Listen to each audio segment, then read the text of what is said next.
இருத்தல் என்பது 4ஆம் பாவத்தோட காரகம். அதாவது ஸ்டாக்னட் அப்படின்னு சொல்லுவாங்க, அப்படியே தேங்கி போச்சு அப்படின்ற மாதிரி. 3ஆம் பாவம் வந்து அப்படி இல்லாமல் வேகமாக செயல்படுதல் என்பது 3ஆம் பாவம்ன்றதால அதற்கு சமமாக பார்க்கும்போது புதன் அப்படின்னு தான் சொல்கிறோம். காலப்புருஷ தத்துவத்தின் அடிப்படையிலையும் மிதனத்துக்கு அதிபதி 3வது காலப்புருஷத்தினுடைய அடிப்படையில் 3வது வீடான புதனுக்கு அதிபதியும் புதன் அப்படிங்கிறது இங்கே குறிப்பிடத்தக்கது. இப்போ 3ஆம் பாவம் எப்படி இருந்தால் சிறப்பாக இருக்கும் அப்படின்னு பார்ப்போம். ஒரு ஜாதகத்தில் 3வது பாவத்தின் உபநட்சத்திரம்,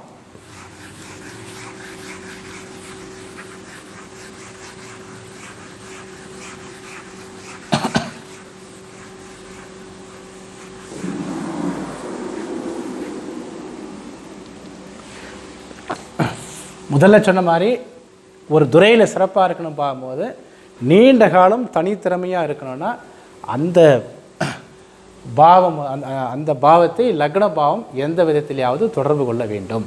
அப்போ கம்ப்யூட்டர் துறையில் இருக்கிறவங்களுக்கு லக்ன பாவம் 3ஆம் பாவத்தை எந்த விதத்திலேயாவது தொடர்பு கொள்ள வேண்டும். அதுக்கப்புறம் என்னென்னா இன்னொன்று லக்ன பாவத்துக்கு இணையாக நம்ம பேசக்கூடிய பாவங்கிறது 9வது வீடு. 9வது பாவத்துக்கு சூழல் அப்படிங்கிறது, சூழல் அப்படின்னு சொல்லலாம், இயற்கைன்னு சொல்லலாம், அதிர்ஷ்டம்னு சொல்லலாம், தெய்வம் சொல்லலாம். ஓகேங்களா? இந்த 9வது வீடு 3 தொடர்பு கொண்டாலும் கூட ஒரு தெய்வ அனுகிரகத்தின் மூலமாக அவர் அந்த துறையில் சிறந்து விடலாம். அதாவது ஒன்று லக்ன பாவம், அந்த லக்ன பாவத்துக்கு சுய முயற்சின்னு பேர். லக்ன பாவத்துக்கு சுய முயற்சி, சுய அறிவு, சுய முயற்சி. 9வது வீட்டுக்கு சூழல், அதிர்ஷ்டம், தெய்வ அனுகிரகம், ரெக்கமெண்டேஷன், இதெல்லாம். இதில் இது வலிமையாக 9வது வீடு வலிமையாக இருக்கணுமா 1வது வீடு வலிமையாக இருக்கணும்னா 1வது பாவங்கிறது சுயபலம். ஓகேங்களா? 9வது பாவம் ஒரு வாய்ப்புகள். அந்த வாய்ப்பை தக்க வைத்து கொள்ள வேண்டும் என்றால் லக்ன பாவம் அதுக்கு சாதகமாக இருக்கணும். நம்ம என்ன செயல் ஈடுபடுறோமோ அதுக்கு சாதகமாக இருந்தால் தான் ஜாதகருக்கு அந்த ஓன் இன்வால்மெண்ட்டுங்கிறது இருந்துக்கிட்டே இருக்கும். ஓகேங்களா? ஏன்னா வாய்ப்பு கிடைச்சவங்க எல்லாருமே ஜெயிச்சிடுறதில்லை. ஓகே, வாய்ப்புங்கிறது ஒரு கூடுதல், ஒரு ப்ளஸ் பாயிண்ட், அவ்வளோதான். அதாவது லக்ன பாவம் 3ஆம் பாவத்தை தொடர்பு கொள்ளவில்லை என்றால் 9வது பாவமாவது 3ஆம் பாவத்தை தொடர்பு கொள்ள வேண்டும் என்பது ஒரு ரூல் ஆகிக்கலாம். ஓகேங்களா? இப்போ மெயின் ஹீரோங்கிறது இந்த 3ஆம் பாவம் தான். இந்த 3ஆம் பாவங்கிறது ஒரு ஜாதகத்தில் 1வது வீட்டை தொடர்பு கொள்ளும் போது கம்ப்யூட்டர் சம்மந்தமான துறையில் நல்ல நாலேஜ் இருக்குது. ஏன்னா 3க்கு இது சாதகமாக இருக்குது, லக்னத்துக்கு இது சாதகமாக இருக்குது. ஓகேங்களா? அதனால் வந்து என்னென்னு பார்த்தீங்கன்னா கம்ப்யூட்டர் சம்மந்தமான துறையில் நல்ல ஒரு நாலேஜ் இருக்கும். வருமானங்கிறது மிதமான வருமானம், பெரிய அளவுக்கு வருமானம் வராது. இந்த 1ஆம் பாவத்தோட ஒரு 10ஆம் பாவமோ அல்லது 6ஆம் பாவமோ இருந்தால் நல்லாயிருக்கும். ஓகேங்களா? இதேமாரி ஒவ்வொரு பாவமும் 3ஆம் பாவம் வந்து எந்த வகையிலையாவது 5யோ 9யோ 5, 9, 8, 12 தொடர்பு கொள்ளக்கூடாது. ஒருவேளை 5, 9 தொடர்பு கொண்டால் அதை கட்டுப்படுத்தக்கூடிய 11 இருக்கலாம். அதே மாதிரி 3ஆம் பாவம் வந்து 8வது வீட்டு தொடர்பு கொண்டால் அதை கட்டுப்படுத்தக்கூடிய 2 இருந்தால் என்னென்னா அந்த அளவுக்கு பலம் இல்லை. இது வந்து ஒரு கீழ்நிலையில் தான் இருக்க முடியும். இது கம்ப்யூட்டர் துறையில் ஒரு பெரிய சாதனையாளராக மாற முடியாது. ஏன்னா வெறும் ஒரு 8ங்கிறது மோசம்தான், 2, 8ங்கிறது பரவாயில்லன்னு சொல்லலாம். இருந்தாலும் கம்யூனிகேஷன் ஸ்கில்லுங்கிறது 2, 8க்கு ஒரு சிறப்பான அமைப்பு இல்லை. 3, 8 விட கொஞ்சம் பரவாயில்லன்னு சொல்லலாமே ஒழிய வெறும் 2, 8ங்கிறது அவ்வளோ சிறப்பில்லை. ஏற்கனவே சொன்ன மாதிரி இந்த 3, 9 தான் கம்ப்யூட்டர் துறைங்கிறது. 3, 9 தான் கம்ப்யூட்டர் துறை. 2, 8ங்கிறது அதுக்கு அப்படியே ஆப்போசிட்டாக போயிடுது. ஆனால் அதே நேரத்தில் 3ஆம் பாவம் 12 தொடர்பு கொள்றதை விட 6, 12 தொடர்பு கொண்டால் கொஞ்சம் பரவாயில்லை. ஓகேங்களா? ஏன்னா வெறும் 12 விட 6, 12 பரவாயில்லை. வெறும் 12னா அந்த ஃபீல்டில் வந்து சிறப்பாக இருக்க முடியாது. அப்போ 12 பாவமும் 3ஆம் பாவத்தை என்ன தொடர்பு கொண்டால் என்ன விளைவுங்கிறத நம்ம இதுக்கு முன்னாடி 5ஆம் பாவத்துக்கு தொடர்பு கொண்டால் அதே ரூல்ஸ் அண்ட் ரெகுலேஷன் தான். ஓகேங்களா? இதில் முக்கியமாக கம்ப்யூட்டர் துறையில் ஒருத்தர் இருக்கிறார், சிறப்பாக இருக்கிறார்னா ஒரு 10வது 12வது வரைக்கும் படித்தா முடியுமா? ஒரு 10வது 12வது வரைக்கும் படிச்சுட்டு அவர் வந்து கம்ப்யூட்டர் துறையில் ஒரு பெரிய மாஸ்டர் ஆக முடியுமா? அதுக்குன்னு தனி துறை இருக்குது. ஒருத்தர் அடிப்படை கல்வி என்பது 4வது வீடு. ஒருத்தர் வாழ்க்கையில் முன்னேறி ஒரு சிறந்த நிலையில் வெற்றி பெற வேண்டும் என்றால் வெறும் அடிப்படை கல்வி மட்டுமே அதுக்கு தகுதி இல்லை. அதற்கு உயர்கல்விங்கிறது ரொம்ப முக்கியம். அந்த உயர்கல்வி என்ற 9வது வீடு, இந்த 9வது வீடு உயர்கல்வி மட்டுமல்ல, இந்த இடத்துல தகவல் தொடர்பு அப்படிங்கிறதுக்கு தகவலை பெறுதல் அப்படிங்கிறது கூட காரணம். இந்த 9வது வீடு ஒரு ஜாதகத்தில் 2, 4, 6, 10 அப்படின்னா ரொம்ப நல்ல அமைப்பு. அப்படி இல்லையா, 2வது கேட்டகரி 3, 7, 11 1வது வீட்டையும் நம்ம சேர்த்துக்கலாம். 3வது வீட்டுக்கு சொன்னால் அவ்வளோ ரூல் இங்கே அப்படியே எடுத்துக்கலாம். இதில் என்ன அப்படின்னா 9வது வீடு 2, 4, 6, 10ன்னு ஒன்று முடித்த உடனே வேலை கிடச்சிடும். எடுத்தோடனே ஒரு டாப் ரேங்கில் கிடச்சிடும். குறிப்பாக 9வது வீடு 10ன்னு தொடர்பு கொண்டாவே இந்த கேம்பஸ் இன்டர்வியூவில் கிடச்சிடும். 9வது வீடு 10னாவே இது நம்ம பழைய ட்ரெடிஷ்னல் முறையில் தர்ம கர்மாதிபதி யோகம் சொல்லுவோம். அதாவது 9வது வீட்டை தர்மம் சொல்கிறோம், தர்மம் 10வது வீட்டை கர்மம் சொல்கிறோம். அப்போ 9 வந்து 10 தொடர்பு கொள்ளும் போது இங்கே செயல்படக்கூடிய பாவம் என்பது 10, செயல்படுத்தக்கூடிய பாவம் என்பது 9. ஓகேங்களா? அதாவது இந்த ஏரமாருக்கு முன்னாடி ஒரு பாவம் மற்ற பாவத்தை தொடர்பு கொள்ளும் போது தன்னுடைய பாவத்தினுடைய காரகத்தை தொடர்பு கொண்ட பாவம் எதுவோ அதுவாக மாற்றி விடுகிறது. அப்போ இங்கே 9வது பாவம் 10வது பாவமாக மாறிவிடுகிறது. 9வது பாவம் 10வது பாவமாக மாறிவிட்டால இங்கே என்ன ஆகுதுன்னா உங்களுக்கு தான் படித்த படிப்பு அப்படியே உத்தியோகமாக மாறிவிடுகிறது. இது உயர்கல்வி அப்படிங்கிற விஷயத்துக்கு அப்படியே பொருந்தது. 2வது 9வது பாவத்தில் இன்னொரு காரகம் என்ன சொல்கிறோம், சூழல்னு சொல்கிறோம் இல்லையா. டிமாண்ட் அப்படிங்கிறது 9வது பாவத்தில் காரகம், சூழல் டிமாண்ட் அப்படிங்கிறது. அப்போ சூழல் வந்து அவருக்கு ஒரு நல்ல சூழல் வந்து அந்த சூழல் வந்து அவருக்கு தொழிலுக்கு சாதகமாக அமைகிறது. அதாவது ஒரு போட்டி இல்லாமல் ஒரு போட்டி அப்படிங்கிறது இல்லாமல் இருக்கக்கூடிய ஒரு அமைப்பு.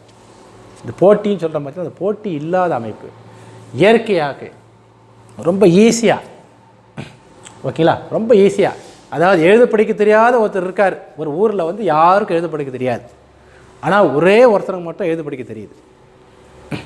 ஒரு தமிழில் ஒரு லெட்ரு, நீங்கள் ரஜினிகாந்தோட படத்தை ஏதோ ஒரு படம், அது சரியாக டக்குன்னு ஞாபகம் வரல எனக்கு, ரஜினிகாந்தோட 100வது படம் ராகவேந்திராங்கிற படம் நினைக்கிறேன்.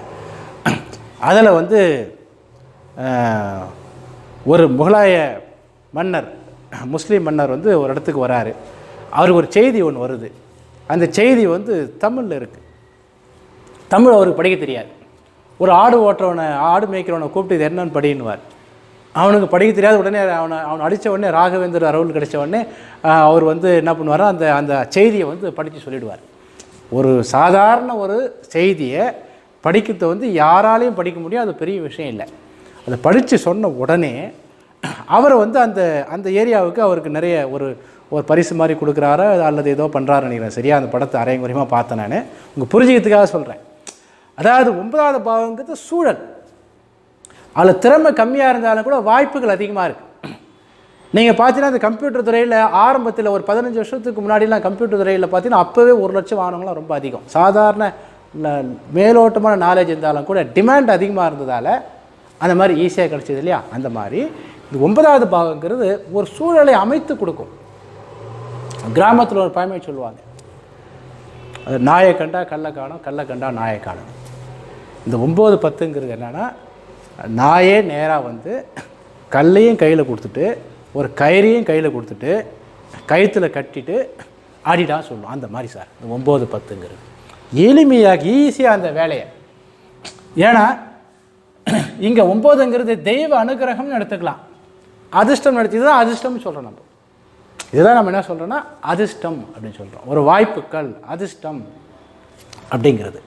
அப்போ இந்த படித்த படிப்பு வந்து 9வது பாவம் இந்த கம்ப்யூட்டர் துறை சம்பந்தமான விஷயத்துக்கு மட்டும் இல்லை, எல்லா வித உயர்கல்வியும் குறிக்கும். அதாவது மனுஷனுடைய அறிவுங்கிறது இந்த 9வது பாவத்தை, லக்ன பாவத்தை நம்ம சுய அறிவு அப்படின்னு சொன்னால் 9வது பாவத்தை நுட்ப அறிவுன்னு சொல்லுவோம், இன்டெலிஜென்ஸ் அப்படின்னு சொல்லுவோம். ஒருத்தர் எந்த துறையில் சிறந்த அறிவாளி அப்படிங்கிறத நம்ம எதை வச்சு நம்ம டிசைட் பண்ணுவோன்னா, அவர் எந்த துறையில் ஒரு மாஸ்டர் டிகிரி பண்ணுறாரோ அந்த துறையில் தான் அவர் சிறந்து விளங்குவார் அப்படிங்கிறது ஒரு பொதுவான கருத்து.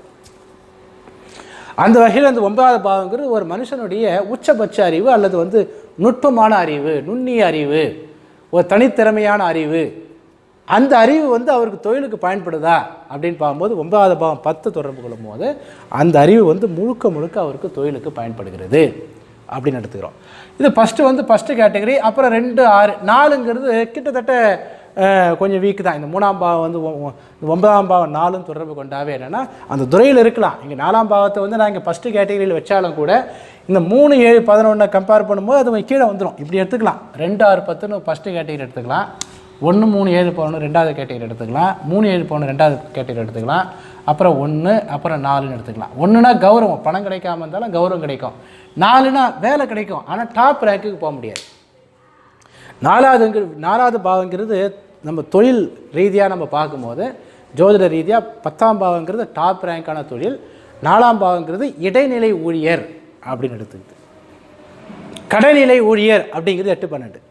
அப்போ இடைநிலை ஊழியர் அப்படின்னா பெரிய அளவுக்கு தகுதி இல்லாமல் ஒரு மெக்கானிக்கலாக, அதாவது ரொம்ப சுய அறிவுங்கிறது ஒரு 30% மட்டும் வச்சுக்கிட்டு மீதெல்லாம் ஒரு டெம்ப்ளேட் மாதிரி அப்படியே பண்ணிகிட்டே இருக்காங்களே. அடுத்து பொதுவாக உத்தியோகம்னு பார்க்கும்போது நம்ம 6ஆம் பாவத்தையும் கவனிக்கணும். ஆக்சுவலாக அதாவது நம்ம இங்கே 10ஆம் பாவங்கிறது பொதுவான தொழிலுங்கிறது தலைமை பொறுப்பு வரத்துக்கு 10ஆம் பாவம். உத்தியோகம் அதாவது தலைமை பொறுப்புக்கு அடுத்த ரேங்க்னு சொல்கிறோம் இல்லையா, அது 6ஆம் பாவம். 6ஆம் பாவம் வந்து ஒரு ஜாதகத்தில் 2, 4, 6, 10ன்னு தொடர்பு கொண்டால் அது எல்லாருக்கும் தெரிஞ்சது தான். உத்தியோகஸ்தானங்கிறது நல்லா வலுவாக இருக்கும். குறிப்பாக கம்ப்யூட்டர் சம்மந்தமான துறையில் இருக்கிறவங்களுக்கு 6ஆம் பாவம் 3, 7, 11 தொடர்பு கொண்டாலும் பரவாயில்லை. அதாவது கம்ப்யூட்டர் துறையில் நம்ம 2 வகையாக பிரிக்கலாம்.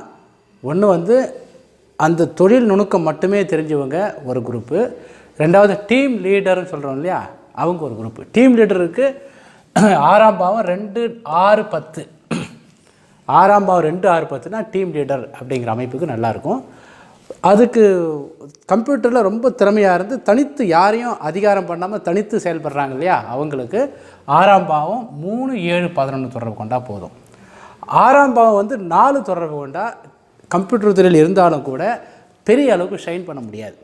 ஏன்னா 4 என்பது என்னென்னா வந்து கிரியேட்டிவிட்டிக்கு ஆப்போசிட்டான பாவம். அது அதாவது கம்ப்யூட்டர் துறையில் வந்து 4க்கு நாள் வளர்ச்சி அடையாமல் ஒரே டெக்னாலஜி, அதாவது டிடிபி ஆப்ரேட்டர்னு சொல்கிறோம் இல்லையா, டிடிபி டேட்டா என்ட்ரி ஆப்ரேட்டர், அந்த மாதிரி அமைப்பு தான் இந்த 4ங்கிறது. அதாவது ஒரு ஃபைலை கொண்டாந்து கொடுத்துருவாங்க, அதில் இருக்கிறது அப்படியே டைப் பண்ணிக்கிட்டே இருக்க வேண்டியது, அவ்வளோதான். புதுசாக ஒரு சாஃப்ட்வேரை க்ரியேட் பண்ணுறது இந்த மாதிரி அமைப்புலாம் வராது 4ன்னு வந்தால். அதனால் 6ஆம் பாவம் 2, 6, 10ங்கிறது ஃபஸ்ட்டு கேட்டகரி. 6ஆம் பாவம் 3, 7, 11ங்கிறது 2வது கேட்டகரி. 6ஆம் பாவம் 1ன்னு இருந்தால் கம்ப்யூட்டர் தொழில் இருந்தாலும் கூட அடிக்கடி கொஞ்சம் பிரேக் விடும். அவர் ஆலோசகராக இருப்பார், ஓகேங்களா. அதே மாதிரி 6ஆம் பாவம் 4 தொடர்பு கொள்ளும்போது இடைநிலை ஊழியராக இருப்பார். 10ஆம் பாவமும் நல்லா இருந்தால் இன்னும் பெரிய கேட்டகரியில் இருப்பாங்க. ஒருவேளை 6ஆம் பாவம் வீக்காக இருந்துட்டு உங்களுக்கு 7ஆம் பாவமோ அது 5ஆம் பாவமோ 2, 6, 10னா 10 இருந்து 3ஆம் பாவமும் நல்லா இருந்தால், அதாவது கம்ப்யூட்டர் துறைக்கு முதல்ல ஹீரோங்கிறது 3ஆம் பாவம் தான். 6ஆம் பாவங்கிறது பொதுவான வேலை. அப்போது 3ஆம் பாவம் நல்லா இருந்து 6ஆம் பாவம் கெட்டு போச்சு அப்படின்னா 7ஆம் பாவம் நல்லா இருந்தால் பரவாயில்ல, அவங்க வந்து பிஸ்னஸ் மாதிரி கம்ப்யூட்டர் துறையில் பிஸ்னஸ் மாதிரி பண்ணிக்கலாம். ஆனால் 6ஆம் பாவம் நல்லா இருந்தால் தான் பிஸ்னஸில் இன்னும் ஒரு சிறப்பு இருக்கும். ஏன்னா 6ஆம் பாவத்துக்கு வேலைக்காரர்கள்னு ஒரு காரகம் இருக்குது. வேலைக்காரர்கள்னு ஒரு காரகம் இருக்கிறதால 6ஆம் பாவம் 5, 9ன்னு தொடர்பு கொண்டு வந்தால் வேலைக்காரர்களை வைத்து வேலை செய்ய முடியாது. அப்போ குறைந்த வேலைக்காரர்களை வைத்து தான் வேலை செய்ய முடியும். அதனால் 6ஆம் பாவமும் நல்லா இருந்து 7ஆம் பாவமும் நல்லா இருந்தால் அவங்க பிஸ்னஸ் மேனாகவும் கம்ப்யூட்டர் துறையில் இருக்கக்கூடிய ஒரு வாய்ப்பு இருக்குது. அந்த வகையில் மேற்கண்ட கருத்துக்களை அடிப்படையாக வைத்து கம்ப்யூட்டர் சம்மந்தமான துறையில் நல்லா சிறந்து விளங்கக்கூடிய 2 ஜாதகத்தை நாம் வந்து இப்போ உதாரண ஜாதகமாக போட்டு ஆய்வு பண்ணுவோம்.